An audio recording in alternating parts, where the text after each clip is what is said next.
Hi, Mick. Paul, just in relation to your specific area, the line-out, have you been pleased with the progress that you've made throughout the course of the Six Nations Championship?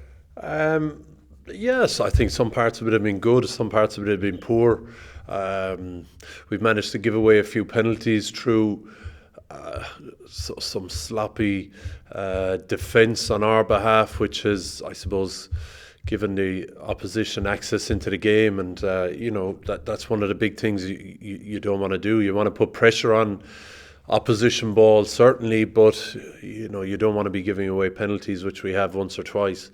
But it's been good. The calling's been good. The players were really impressive the way they take ownership and they run the operation. So you're just trying to facilitate them and trying to, I suppose, trying to help them see what you can see with the benefit of a video. You want to be able to, you want them to be able to see it under pressure in a game and see it quickly and call it quickly, whether that's defensively or in attack. But the group are great, particularly the second rows. Everyone, Ultan Delan, Ryan Baird, since he's come in, is really diligent.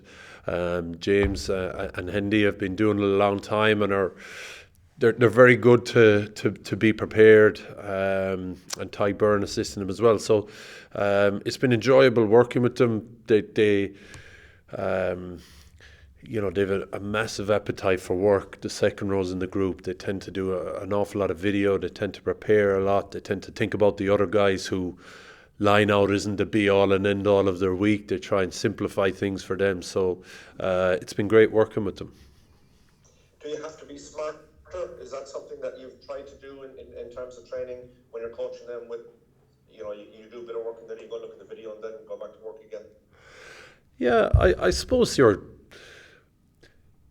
trying to simplify things all the time and you're trying to see things very quickly, and very often the only way you can see things quickly and call it quickly is experience. It's seeing it time and time again. If the only way you get the experience is by doing it, it can take a long time. So, you tend to do a lot of walkthroughs, you tend to watch a lot of footage and try and ask questions. And that's how they enjoy learning. The players enjoy talking things through, being challenging each other. And that's a bit of a challenge for me at times. You want to jump in with the answer yourself a lot. Even I was watching John Fogarty today when the scrums finished. He just sat back and let the players talk for about 60 seconds before he said anything himself, because they know how to solve the problems themselves very often, and if they don't, the guy beside them probably does. So it's about them trying to learn how to do that themselves, and then you can offer an opinion afterwards with the benefit of a video. All right, good man. Have a good week. Thank you. Sinead here from Virgin Media. Overall, how would you describe what your kind of first month or so has been like as the forwards coach? Yeah, it's difficult. I mean, it's very intense. The hours are long. We've very little time as well. You'd love to have more time with the players, even in the working week. It's a constant, I suppose, discussion with Andy around how much time you're going to get with the players. But that time restriction is probably what makes you keep things simple. It makes you stick to what's relevant rather than trying to cover off everything, because you don't know what a team are going to do from week to week either. You just have to be able to prepare for the unexpected. So that's probably the biggest challenge, I think, is just trying to get time with the players, trying to prepare for I suppose the critical few moments in the game rather than trying to cover everything. And sometimes you have to go into a game knowing you haven't everything covered off, and knowing that the players are clever enough to solve problems on the go. But I must say I find that really challenging. I think it's a challenge for every young coach, is to want to cover everything, and Andy is good at putting the reins on that. Will this Sunday's game against Scotland, be the real litmus test of how much progress you've made? I think every game is a litmus test. The first game against Wales was incredible. I couldn't believe after 15 minutes, we probably lost, one of the best line-out jumpers in the Six Nations. So it's been a real challenge around every single corner. But there's no doubt Scotland are an excellent side. I think any team that's coached by Gregor Townsend always attacks really well, and going back to these Glasgow days, they always have an incredibly physical edge. You think sometimes if a coach is into attack, his teams won't have a physical edge, but every single Glasgow team I played back in the day were excellent attacking sides, but they were physical as well, and it's the same with this Scottish team now. So much of the good attack, I think, in the Autumn Nations and in the start of the Six Nations has come from Scotland. And then they're very, very physical as well. It was a fantastic performance by them against England in the first game. Excellent set-piece performance, which laid a real solid foundation for them to go on and win. So it's a massive test. These next 2 weeks against a resurgent, confident Scottish side and an English side that we've struggled against in recent months and years. It's a real tough challenge now the last 2 weeks. Hi, Paul. I'm just wondering, can you give us an injury update? Andy said he was expecting everybody to be fit at the start of the week. How is everybody there? Yeah, Josh van der Fleer is just going through return to play protocols, but everyone else has trained and is available for selection. And Josh is not available, is that what you're saying? No, he's going through his return to play protocols, so he might be, I'm not sure. For the last few times Ireland have gone into this fixture, there's been an understandable sense of confidence between previous results and overall form. In the absence of those things that made Ireland confident previously, what is the levels of confidence like? Scotland seem to be on better than they were in previous years, and Ireland haven't had that consistency. So how confident is the squad that can get a result? Yeah, I think it's the best Scottish team I've ever gone up against as a coach or a player.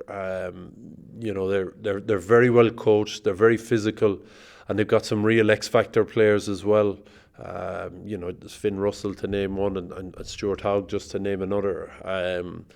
So I think they're in a very, very good place, and we're aware of the challenge. I think we've taken confidence from some of the things we've done in the last 3 games. We've probably been unlucky in some regards, and we haven't helped ourselves in other regards. We've probably given sides a leg up when we've played them at times, and that's something we just can't do going forward in the next 2 weeks. You have to be